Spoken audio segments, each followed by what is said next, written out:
18 апреля, суббота, видеодневник продолжается. Еду за сынишкой, чтобы мы вместе попахали сегодня. Нас ждет настоящая игра в реальности, стройка.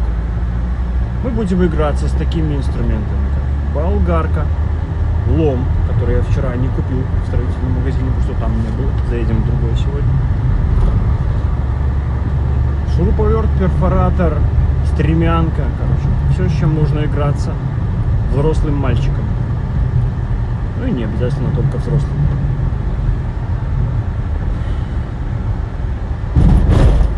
Выспаться не удалось. Вчера вечером я был в настолько приподнятом настроении от того, что во мне проснулся дикарь, которым я был когда-то и который упаковался в слои какой-то подножной пыли за время работы в найме. Я сейчас снова стал рулевым своей жизни. Вот я включу Муран, направляя наш экипаж в нужном мне направлении, а не кому-то там. И это, это такое крутое ощущение. Мужики особенно меня поймут, когда наше воспитание постсоветское делают из мужика солдата исполнительного, послушного раба женских прихотей и супергероя, который ценой своей жизни должен спасать весь мир. Вот это, конечно, интересная штука. И самое прикольное, что это воспитание не заложило то, что ты, как бы, в принципе, должен иметь право рассчитывать на какой-то справедливый обмен, хотя бы справедливую какую-то благодарность. Но воспитание действует иначе. Ну, по крайней мере, если ум слабенький, неокрепший, как был, наверное, мой в те времена, у тебя возникает такое ощущение, что ладно, нужно просто отдавать настолько много, чтобы излишки начали выплескиваться обратно тебе. Такая штука. Это клиника, это надо прорабатываться и ни в коем случае не позволять своим детям внедриться в точности в тот же самый сценарий, потому что, это ведь уже показано опытом, что не ведет ни к чему хорошему. Ну да ладно. Это я сам себя так настраиваю по дороге за сыном, чтобы делать из него мужика, но не в том понимании, которое нужно социуму, чтобы... Ладно, не буду вдаваться в детали, короче, все и так все знают. Еще вот то, что я затронул вчера, тоже такая исключительно мужская тема, когда мужчина, он же на самом деле хоть и ждет внешней валидации, чтобы, причем валидация не должна быть такая, чтобы там постоянно тебе что-то делали, но за какое-то хорошее действие, которое ты сделал, где ты поборол себя, прыгнул выше своей головы и не настал за шиворот при этом, потому что ты сделал еще сальто в прыжке, тебе хотя бы, чтобы спасибо сказать. И я вчера ощутил, насколько это круто самовалидироваться, когда ты сам свою ценность подтверждаешь через свои действия, ты идешь навстречу своим самым страшным страхам и просто их напрочь разбиваешь слабоумием и отвагой, не знаю чем. Короче, спалось немного, потому что вот эти все мысли, знаете, когда мозг настраивается на решение задач, он переходит в какой-то боевой режим, и потом тебе нужно транквилизироваться как-то. Считаю, не употреблять алкоголь, там всякие средства. И, если честно, не хотелось транквилизации, потому что я давно не пребывал в этом состоянии. А оно, знаете, это как такая лучистая энергия, которая просто струится, и ты держишь этот огненный шар в руках и думаешь: куда бы эту энергию сейчас направить? Куда? И пока ты об этом думаешь, из глубин твоего бессознательного всплывают нерешенные задачи, всплывают твои собственные нужды, всплывают желания, мечты, и у тебя сразу же рождается план. Наш мозг компьютер, я вам позже это докажу. Рождается план, и даже без листочка бумаги и карандаша.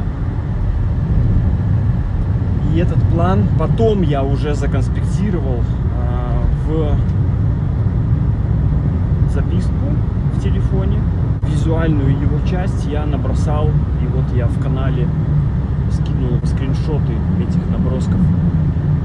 Когда есть задачи, требующие решения, этот запрос на решение отправляется как раз в глубины нашего бессознательного, где и сидит наш суперкомпьютер. И потом у тебя только загорается лампочка, как в мультике, типа «Эврика». И вот у меня таких эврик за вчерашний вечер был, женщины поймут, как знаете, такой последовательный многократный оргазм. И меня вот так вот штырило, я лежал с такими глазами. Мне понравился комментарий. Как у бешеной сельди, я по сути и есть бешеная сельдь просто. И я уже просто не терпел от того, чтобы проснуться скорее и начать эти планы все реализовывать. А сейчас еще и подмога подоспеет. Так что, держись, мир. Ну что, помогатор или помощник? Помощник, мне не нравится слово помогатор.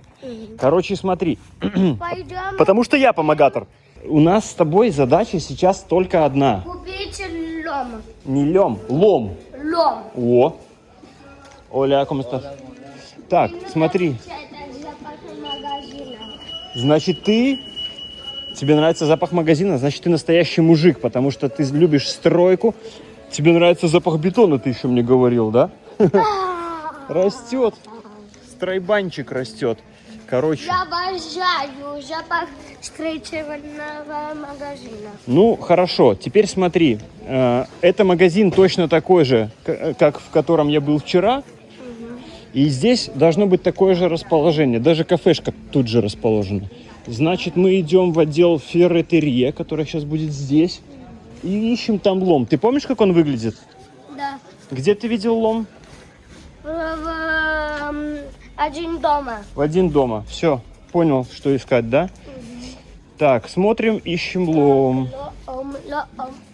Ты только смотри в оба, то есть по сторонам, и влево, и вправо. Мама, Что? ты вот сюда будешь смотреть, а я вот сюда. Нет, ты можешь сам смотреть и туда, и туда.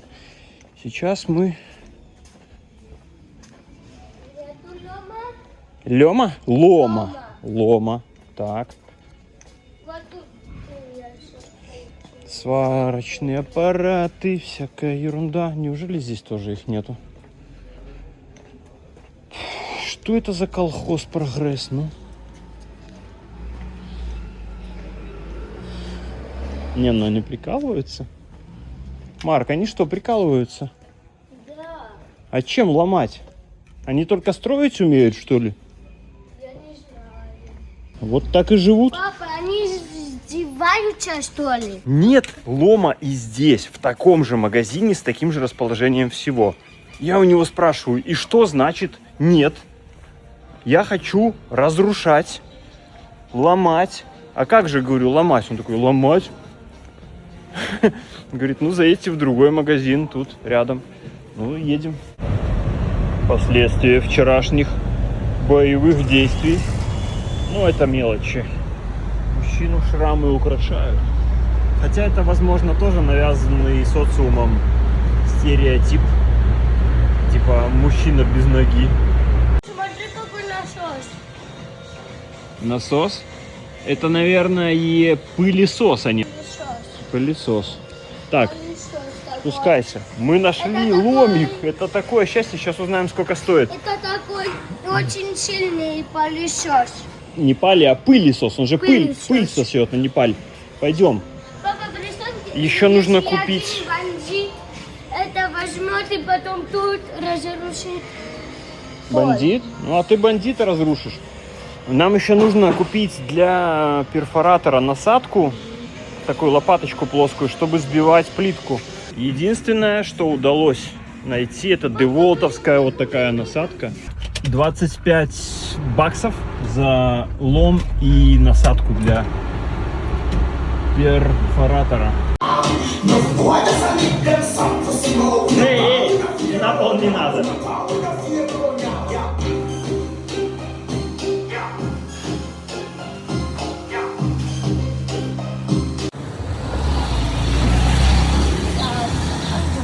Парам-па-пам-пам-пам, парам-па-пам-пам-пам, парам-па-пам-пам-пам-пам, тарам-па-пам-пам. Что, ерунда? Опа, так.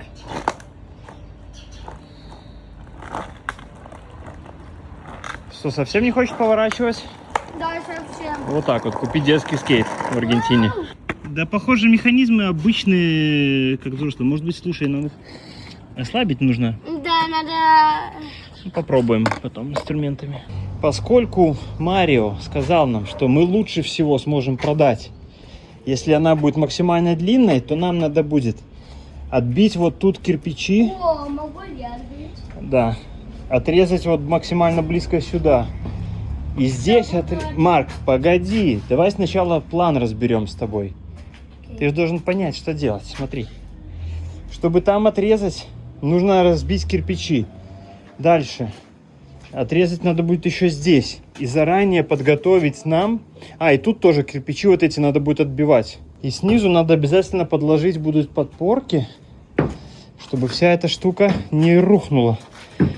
Должно будет удержаться. Потом будем планомерно опускать. Так, короче, планы немножечко меняются. Вот почему. Конечно, я загнался, потому что очень хотелось просто поиграться в крутого чела и сделать все это. Но это большой кусок работы, который сейчас не в приоритете. Главная задача — спрятаться от дождя, который будет завтра. И нам эта штука не мешает эту задачу решать. Мешает вот это. То есть болгарочка поможет нам здесь ее отпилякать. Внизу и здесь внизу. И ее нам будет под силу совершенно убрать. И уже тогда можно будет этот металлопрофиль накрыть прям туда, чтобы даже вот под эту вот часть попала. Ну вот, у каждого есть свое занятие. Отлично. Сейчас проходит эксперимент. Мы тут болгарочкой проверяем. Диски стачиваются быстро. А вот подожди, а вот еще у нас есть сабельная пила. Я думаю, что мы попробуем ей сейчас. Деволт заодно заценим. Нет, все-таки оно не берет. Поэтому спасибо, мой помощник. Поэтому болгарка все-таки.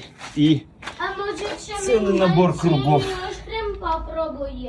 Короче, опыт показывает, что использование аккумуляторного инструмента не всегда оправдано. Срубил дерево, молодец. В полевых условиях, да, там, где нет возможности зарядиться, ну, хотя тоже не совсем понятно. Особенно, что касается болгарки. Разряжается сильно быстрее, чем заряжается. И приходится ждать. Я уже практически отпилил по кругу, но надо еще вгрызаться глубже. И, ну, пока будем что-то другое делать. Помогать сыну, помогать мне. Выяснилось, что, оказывается, оно не входило глубоко в крышу, просто стояло, короче, здесь. А это их так называемая мембрана ликида. Краска, которая имеет совсем немножко, как мы можем видеть, проникающий эффект. И создает такую пленочку. Блин, обычный акрил, вот смотрите, просто разрывается. Этим они защищаются от дождя. Ну ладно. Сейчас съезжу, куплю мешок цемента все-таки. Тут какая ерундень. Хотя можно и без цемента, в принципе, обойтись, если мы сейчас, как я уже запланировал, один лист я сюда уже засунул до самого края, а второй мы досунем аж вот до этой трубы. Вот это прикольно. На каждом окне по котику. Один тут, а другой там. Гуляют котики на улице. Вниз не пускают, так они наверху тусуются. Вот результат работы. В принципе, даже я сначала думал купить цемента, да сделать тут стяжку такую, ну, приподнять уровень, чтобы оно уходило. Но сейчас в этом тоже нет никакой необходимости. Я не буду тратить время и деньги на это. И теперь, внимание, следующим шагом мысль какая? В самом худшем сценарии, если заортачится совсем этот сосед, вот это мы уберем, соседнюю балку мы уберем до стены с ним.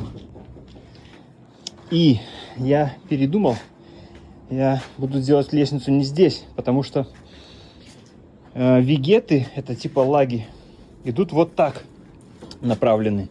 И кирпичи пустотелые между ними заправлены. Поэтому резать лаги — это плохая идея, потому что они сейчас опираются вот на эту стену. Мне надо перпендикулярно развернуть. И вот там, значит, я между лаг прорежу. И проход будет здесь, подъема на крышу, точнее на верхний этаж. И вариант следующий. В самом худшем сценарии я вот там сделаю верхнюю точку, откуда будет вот такой скат вот сюда, немножко наружу с выпуском. И, возможно, какое-то еще даже окошко останется, либо из стеклоблоков, либо даже сантиметров на 50 можно поднять. И оставить, получается, 1, 2, 3, 4 точки. И получится 3 ската. То есть мансардный этаж с выходом вот сюда. Там проходик, тут санузел и перегородка и 2 спальни больших. По-моему, будет нормально. Ну вот, заканчивается 18 апреля. И есть хорошая новость в том, что с крышей-то мы в принципе закончили. Я сейчас только, может быть, даже не буду прикрывать. Короче, тут у нас все аккуратненько. Я подмел, там помыл, почистил. Все вот это дело ставил. Тут мы навели порядок. Это потом разбомбим. Разобраться с водой, с баками. Уже, если честно, не терпится настраивать тут сверху что-то, чтобы вот тут наверху жить. Тут так кайфово будет. Будут виды классные. Ну ладно, это меня понесло снова. Так. Это еще немножко сюда насыпалось. О, вот такие друзья тут лазят. Их мы всех изгоним отсюда. Им тут не место. Теперь к хорошим новостям. Вынес туда пару пакетов мусора. И унитаз все-таки мне поддался. Заодно покажу, как душ работает. Да, немножечко там капает, но в целом я нашел положение поплавка. Начал отбивать плитку. И вот тут, когда отбил, рука смогла туда залезть и найти, куда что воткнуть. Теперь вот что интересно насчет душа. Я проверил газ. Все работает. Здесь газ есть, он работает. Здесь есть, и он работает. Но до туда, когда доходит, очень слабенький там напор, видимо. И здесь не разгораются колосники в полную силу. Здесь, если включать, вот они. Пошло, да? Марсело говорил, чтобы там была вода теплая, нужно было там включать и в умывальнике воду. Здесь. О, напор вообще пропал. Прикольно, прикольно. А если это закрыть? Не, ну это не пойдет нам такой вариант. Ладно. Перекрою там. Покажу сейчас еще, как интересно течет у нас душ. Так, колосники все еще горят на полном. Это хорошо. О, шпарит. Ой, боюсь трогать. Ну да, вот теперь горячий. И вот она, куда идет водичка у нас. чик, и вот туда стекает в тот слив. Но все равно странно, потому что нет никакого ни бортика, ничего. Весь пол мокрый. Биде, на самом деле, ну, да, аргентинцы привыкли все пользоваться биде. Это мы такие колхозники, да, с этими деревенскими, деревянными туалетами. Ну ладно, будем приучаться, будем как-то думать, совмещать культуры. В общем, заселяйся и живи, да, но мы еще немножечко подкрутим, потому что вот эти все вещи не очень мне нравятся. И по... банька. И по сантехнике, и по канализации надо будет порешать вопросы. Ай, горячая. Есть пластик? Есть пластырь, да. Сейчас мы твою производственную травму заклеим. Порезался пацан. И еще из хороших новостей то, что не вырубает больше пробки. Потому что вот перестала гореть эта лампочка. И сюда, когда включу, я думаю, что короткое замыкание, скорее всего, было там. Ну, короче, это будем искать. Вот тут видите, какое интересное решение-то. Вот эта штука, она должна двигаться была вот так вот. И пакетом завязываться.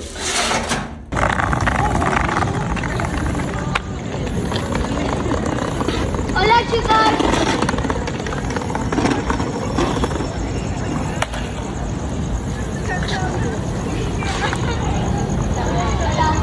Ну, для красоты такая подсветочка. На деревьях. Ну да, чтобы деревья Смотри, красиво туда смотрелись. перегорело. А, да. Ух, как так у тебя получилось? Я как-то это тормозил. Классно, когда в таком районе купишь квартиру и все рядом. Очень близко к центру. Стратегически очень круто. Да и в принципе сама по себе. Понятно, что глазами простого обывателя это может выглядеть как ужас ужасный. Но я левша, правое полушарие рулит, и эффект дополненной реальности всегда со мной. Погода не подарила сегодня обещанного дождя. 19 апреля, между прочим, воскресенье. Но этот меленький какой-то накрапывает, и мы пока, по крайней мере, можем судить, что линия мокрого и сухого проходит примерно здесь. Там все сухо, высыхает. То есть это то, что осталось с предыдущих дней. Посмотрим, как поведет себя дальше. Если что, добавим здесь просто какой-нибудь бортик, чтобы туда не затекало. Но думаю, что и так уже проблемы быть не должно.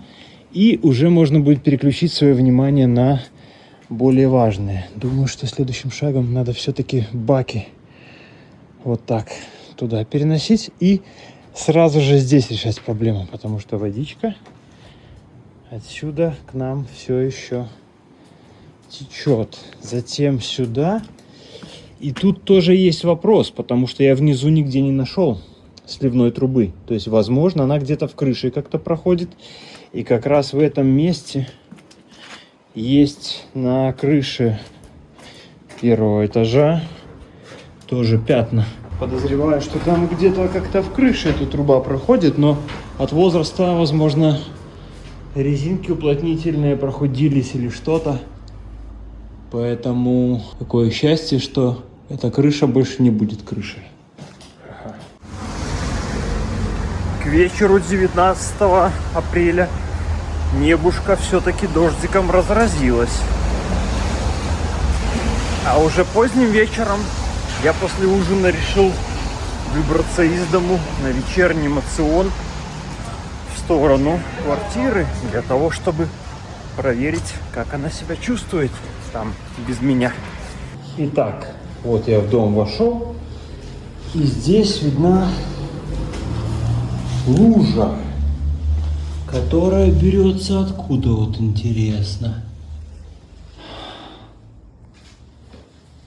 Здесь вроде бы сухо вверху. Или это затекло отсюда, вот. Это мои свежие следы, но здесь было сухо. Короче, это мы еще посмотрим. Возможно, уже пока будем уже здесь. Но самое важное, сухо вот здесь. А дождь был не слабенький. А тут уже все полностью сухенько. Посмотрим, как там санузел себя чувствует.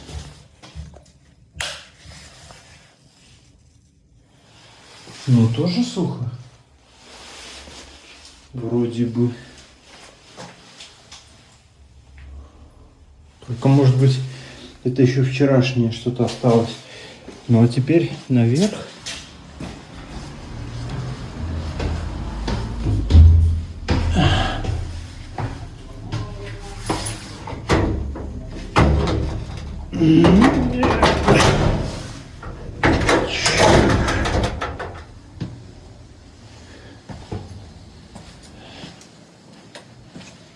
Ага. Непонятно, или это новое, или это старое. Но вот это новое. Влажность. Это да, похоже, что все-таки влажновато. Как будто туда оно потихонечку подтекает. Окей. Это решить будет несложно. Несложно.